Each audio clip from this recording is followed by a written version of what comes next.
am lucky enough to be employed as a peer support worker at Laing House, and I have seen through the young people that I work with every day that recovery is possible and in fact should be expected. And it's sort of become my opinion through navigating the system myself that doctors and specialists don't often see the best case scenarios, and they don't often have faith that people will recover from their struggles. And when you don't have that faith in the individuals coming through the system, you often don't put your energy into it, and the politicians don't see that there's a point in them putting money into the system. And I think it's really important that we start to see the hope in people's cases. And this poem is sort of about that, and my experience with mental illness and being perceived as unusual for succeeding when actually I'm not at all. I have to say that I'm okay with the fact that you give me props for simply making it through the day. It's nice to be applauded, but deep inside it feels wrong to be lauded for something that should be expected. My pride reminds me that inside I'm still there, and I don't really care whether or not you give me a stage, because page by page I've been keeping record of my own journey. But sometimes it awakens my rage. Rage because I'm being patronized, and I am just now at the stage of my life where I can look back at the strife which is compiled to make my namesake and go, so what? I carry a label. I was once unstable.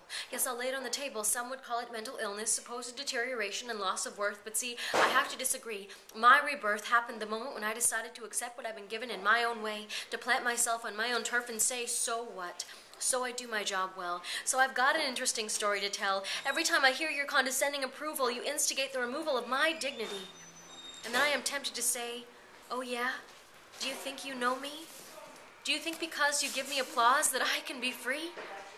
I'd like to tell you that you don't have a clue how it feels to be me, how it feels to be called schizo. It's such a potent hit, when you're viewed as unpredictable, incapable, or dangerous.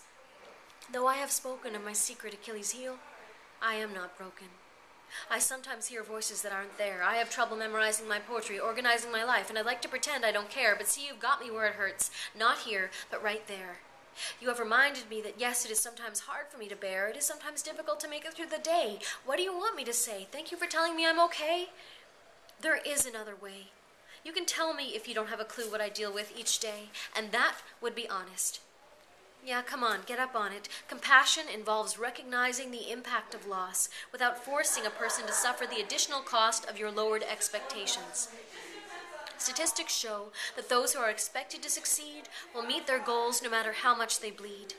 Treating each other as equals, hell, it matters, and I'm not going to stop calling you on this until the stigma is shattered. So what's left for both of us to do is to dismantle social prejudice. Yes, I can handle my deficits. I just like your respect, and I'd love for you to expect greatness, not just the status quo. Because I know something that I want you to know, and that is how to emerge and how to grow from something seemingly insurmountable. And I'm not here to make you feel bad for your lack of expectations. I'm just holding you accountable.